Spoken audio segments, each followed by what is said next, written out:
இன்றைக்கி நம்ம ரொம்பவே அருமையான டேஸ்ட்டில் பாசிப்பருப்பு ஹல்வா எப்படி செய்கிறதுன்னு பார்க்க போகிறோம். இந்த ஹல்வா செய்கிறதுக்கு அதிக டைம் எடுக்காது, 10 நிமிஷத்தில் ரொம்ப ஈஸியாக செஞ்சு முடிச்சிடலாம். ஹல்வா வாயில் வச்சதுமே கரைஞ்சிரும், அந்த அளவுக்கு நல்லா சாஃப்டாக அருமையான டேஸ்ட்டாக இருக்கும். வரக்கூடிய புத்தாண்டுக்கு இந்த மாதிரி ஒரு அருமையான டேஸ்ட்டில் ஹல்வா செஞ்சு பாருங்கள்.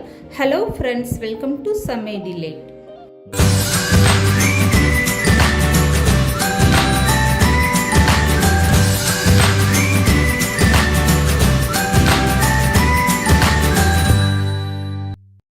இப்போ இந்த அல்வா செய்கிறதுக்காக 50 கிராம் அளவுக்கு நான் பாசிப்பருப்பு எடுத்திருக்கேன். இதை ஒரு குக்கரில் சேர்த்துக்கோங்க. பருப்பை லேசாக அந்த மாதிரி வறுத்து விட்டுருங்க. பருப்பு வறுக்கும்போது கலர் மாறிடாமல் வறுக்கும்போதே ஒரு நல்ல வாசனை வர ஆரம்பிக்கும். அந்த நேரத்தில் நீங்கள் தண்ணி சேர்த்துக்கோங்க. பருப்பு ரொம்ப கலர் மாற விட்டிங்கன்னா அல்வாவோட டேஸ்ட்டே மாறி போயிடும். இப்போ பாசிப்பருப்பு வறுக்கும் போதே நல்லா வாசனை வர ஆரம்பிச்சிருச்சு. இந்த நேரத்தில் 1 கிளாஸ் அளவுக்கு தண்ணி சேர்த்துக்கோங்க. தண்ணி அதிகமாக சேர்க்க வேண்டாம். இப்போ 1 கிளாஸ் தண்ணி சேர்த்துட்டு குக்கர் மூடி போட்டு விசில் மாட்டி விட்டுருங்க.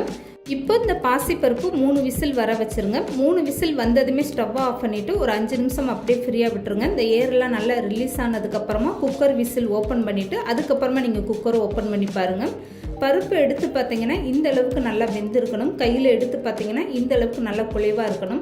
இப்போ இந்த பாசிப்பருப்பை நல்லா ஆற வச்சுட்டு ஒரு மிக்சி ஜாரில் வலுவலுன்னு அரைச்சி எடுத்துக்கோங்க. இப்போ ஹல்வா செய்கிறதுக்காக நான் 100 மில்லி அளவுக்கு நெய் எடுத்திருக்கேன். இப்போ ஒரு அகலமான பாத்திரம் எடுத்துக்கோங்க. இதில் 3 ஸ்பூன் அளவுக்கு நெய் சேர்த்துக்கோங்க. 5-6 பாதாம் பருப்பும் சேர்த்துக்கோங்க. இப்போ இந்த பாதாம் பருப்பு லேசாக அப்படி வறுப்பட்டு வரட்டும். இதுக்கப்புறமா கட் பண்ணி வச்சுருக்க முந்திரி பருப்பு சேர்த்துக்கோங்க.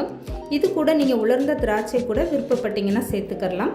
இப்போ முந்திரி பாதாம் ரெண்டுமே சேர்ந்து நெய்யில் நல்லா வறுப்பட்டு வரட்டும். நல்லா செவந்து வந்ததுமே அப்படியே வேறு பாத்திரத்தில் மாற்றி எடுத்துக்கோங்க.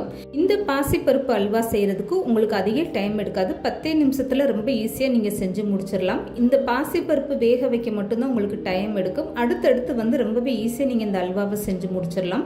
மற்ற அல்வா மாதிரி நீங்கள் கை வலிக்க ரொம்ப நேரம் கலந்து கொடுத்துட்டுலாம் இருக்க வேணாங்க. உடனே ரொம்பவே சூப்பராக ரெடி ஆயிரும். இப்போ முந்திரி பருப்பு பாதாம் பருப்பு ரெண்டுமே சேர்ந்து நெய்யில் நல்லா வறுப்பட்டு வந்துருச்சு. இதை அப்படியே வேற ஒரு தட்டில் மாற்றி எடுத்து வச்சுக்கோங்க. இப்போ ஸ்டவ்வை கம்ப்ளீட்டாக குறைச்சிட்டு அதே நெய்யில் 3 ஸ்பூன் அளவுக்கு கார்ன்ஃப்ளவர் மாவு சேர்த்துக்கோங்க. இப்போ கார்ன்ஃப்ளவர் மாவு சேர்த்ததுமே நெய்யோடு சேர்த்து இந்த மாதிரி நல்லா கலந்து கொடுத்துருங்க. மாவு கரிஞ்சு போயிடக்கூடாது. ஸ்டவ்வை கம்ப்ளீட்டாக குறைச்சி வச்சுட்டு இந்த மாதிரி நல்லா கலந்து கொடுத்துருங்க. ஒரு 2 நிமிஷம் நீங்கள் இந்த மாதிரி கலந்து கொடுத்தீங்கன்னா போதும். இதுக்கப்புறமா அரைச்சி வச்சிருக்க பாசிப்பருப்பு அப்படியே சேர்த்துக்கோங்க.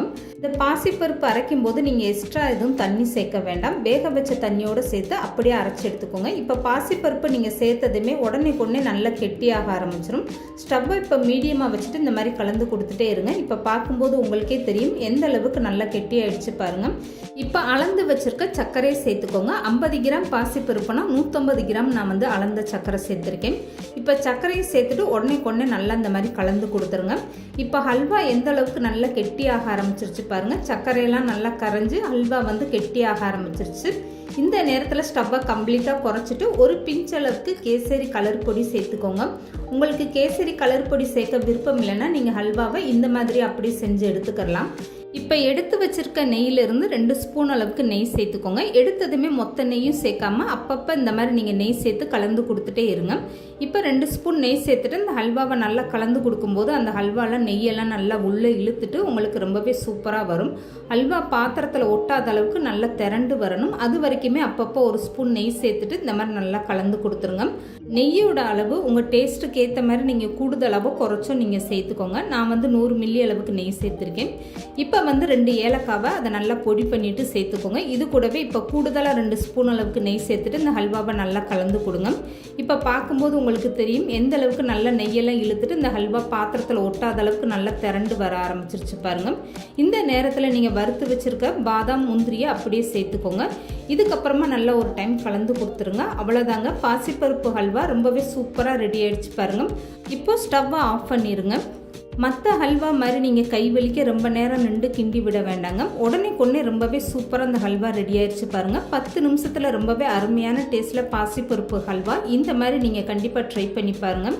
கரண்டியில் எடுத்து விடும்போது எந்த அளவுக்கு நல்லா கரண்டியில் ஒட்டாத அளவுக்கு ரொம்பவே சூப்பராக வந்திருக்கு பாருங்கள். இந்த பாசிப்பருப்பு ஹல்வா சாப்பிட்றதுக்கு அவ்வளோ ஒரு அருமையான டேஸ்ட்டாக இருக்கும். வீட்டில் உடனே ஸ்வீட் செய்யணும்னு நினச்சிங்கன்னா இந்த மாதிரி பாசிப்பருப்பு ஹல்வாவை நீங்கள் ட்ரை பண்ணி பாருங்கள். 10 நிமிஷத்தில் ரொம்ப ஈஸியாக நீங்கள் செஞ்சு முடிச்சிடலாம். வச்சிடலாம். வாயில் வச்சதுமே கரைஞ்சிரும். அந்த அளவுக்கு இந்த ஹல்வா நல்லா சாஃப்டாகவும் ரொம்பவே அருமையான டேஸ்ட்டாக இருக்கும். இந்த வீடியோ பிடிச்சிருந்தா லைக் பண்ணுங்கள், ஷேர் பண்ணுங்கள். மறக்காமல் சமையல் டிலைட் சேனலை சப்ஸ்கிரைப் பண்ணுங்கள்.